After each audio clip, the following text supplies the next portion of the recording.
Bien, el segundo apartado va acerca de las tasas demográficas, es decir, de qué índices, digamos, índices matemáticos utilizamos para medir la población. Entonces, vamos a hablar algunas de ellas muy importantes, por ejemplo, la densidad de población, que ya he explicado, que sería la población que hay en un territorio entre las superficies en kilómetros cuadrados. Después tendríamos la tasa de natalidad, que sería el número de nacimientos que hay en un año entre la población total de esa zona multiplicado por 1000.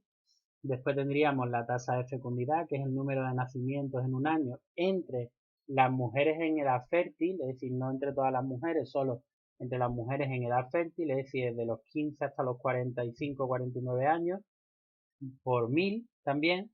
Después tendríamos la tasa de mortalidad, que sería el número de fallecimientos en un año dividido entre la población total de ese territorio, también multiplicado por 1000. Vamos, lo vais a ver aquí, ¿vale? Yo os lo estoy citando solo para que os suene.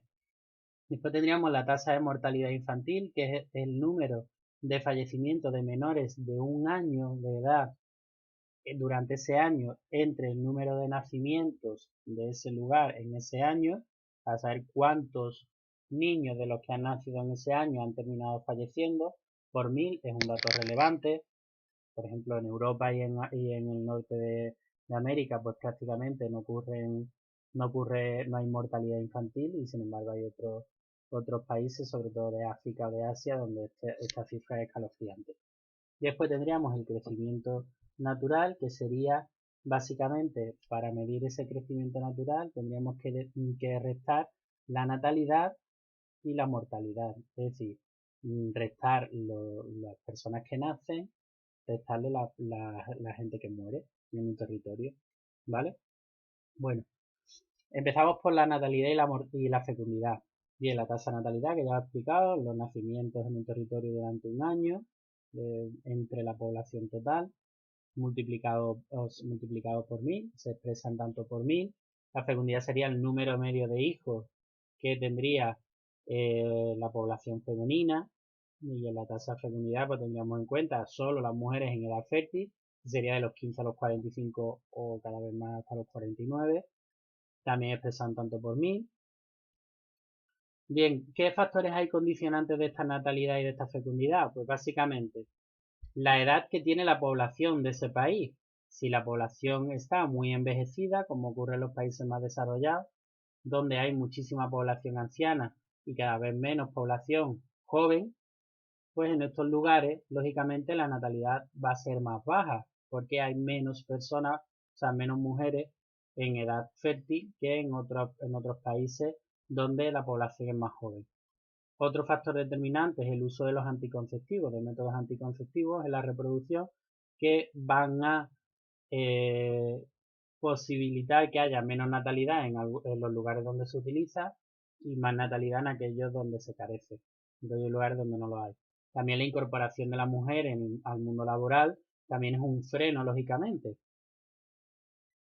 El interés de la mujer hacia el mundo laboral, que es un avance muy importante que se ha producido básicamente en Occidente, tanto en Europa Occidental como en América del Norte en los últimos años, pues ha generado que la natalidad, digamos que el nacimiento de sus hijos sea más tarde, y además de que sea más tarde, también sea más, digamos, o sea, en un número inferior, porque lo profesional está en un nivel de preocupación más importante que lo que había anteriormente, donde la mujer, digamos, se dedicaba al ámbito doméstico, era su principal preocupación y no tanto el ámbito laboral.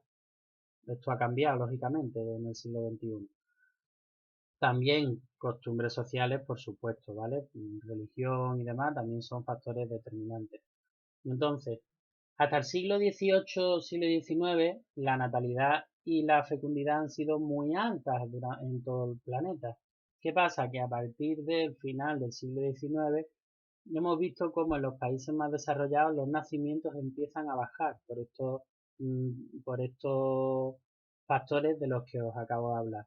Entonces, a partir del final del siglo XIX, cuando las familias empiezan a ser menos numerosas, sobre todo en Europa Occidental y en América del Norte, aunque ese dato sigue siendo muy elevado en el resto del planeta.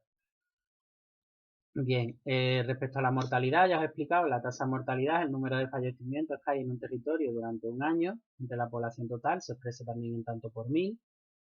Hasta el siglo XIX fue muy elevada a causa de las hambrunas, las epidemias, las enfermedades que, digamos, de manera rítmica y cíclica atacaban a la población.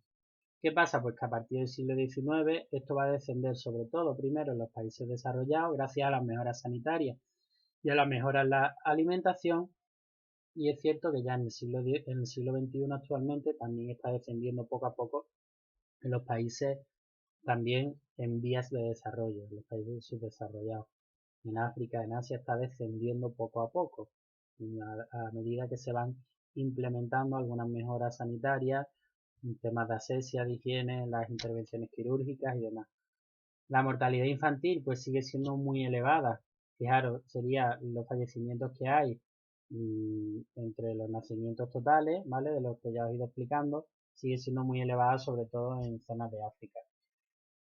Y esta diferencia, la tasa de mortalidad, que ya os decía que en los países africanos o asiáticos sigue siendo elevada respecto a lo que había en Europa y en Norteamérica, esta situación se está equilibrando poco a poco. Y os cuento por qué. Porque en los países más desarrollados de América, bueno, de América, de Europa, lo que está ocurriendo es que se está envejeciendo la población a un nivel, o sea, el envejecimiento de la población es bestial. Países como España, países como Suiza, países como Luxemburgo, Bélgica, tienen una esperanza de vida de más de 80 años.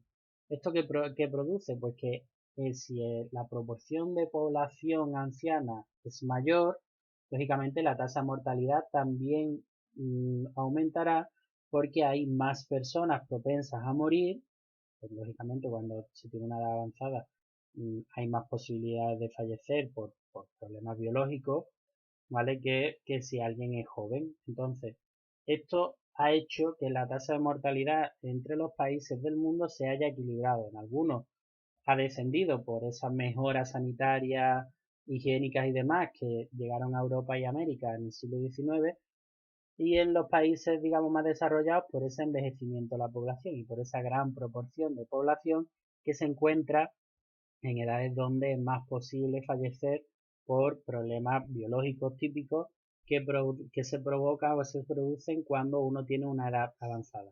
¿De acuerdo? Bien, entonces, respecto al crecimiento natural y a la esperanza de vida al nacer, el crecimiento natural sería la diferencia entre los nacimientos y la muerte, las defunciones en un lugar.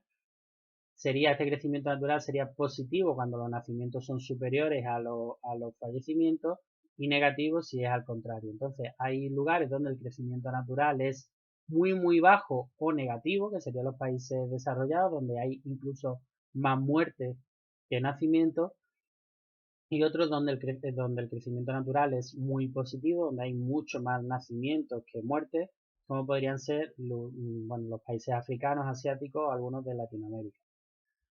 Bien, la tasa de crecimiento natural sería la diferencia entre los nacidos y los fallecidos entre la población total, es decir, la diferencia entre la natalidad y la mortalidad en un país durante un año.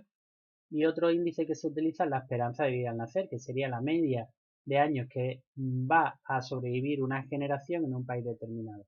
Entonces, en los países desarrollados hoy día ronda los 80 años, es decir, los niños que nacen se espera hoy día que vayan a vivir la gran mayoría de ellos más de 80 años, y en zonas de África esa cifra llega a 50, fijaros, 30 años de diferencia de esperanza de vida. Y fijaros, también es interesante, la esperanza de vida es superior en la mujer que en el hombre, en relación al hombre. Es superior esa esperanza de vida porque, bueno, ese detalle no se conoce. Antes se pensaba que era porque el hombre trabajaba fuera de casa y entonces estaba más expuesto a los peligros que podía producirse por ese trabajo.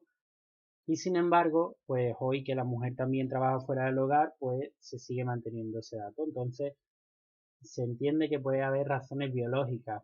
Pues, por ejemplo, que la mujer tiene, digamos, digamos, mayor resistencia a las enfermedades y demás, simplemente por el hecho de que está programada para ser madre, por tanto, hay una mayor resistencia celular y biológica a la muerte, ¿vale? Bueno, tampoco se tiene claro del todo, ¿de acuerdo? Ya os digo que antes se aludía al tema de que los hombres trabajaban y estaban más expuestos, pero eso es verdad que poco a poco se está, digamos, viniendo abajo porque, lógicamente, ese dato ya no es relevante.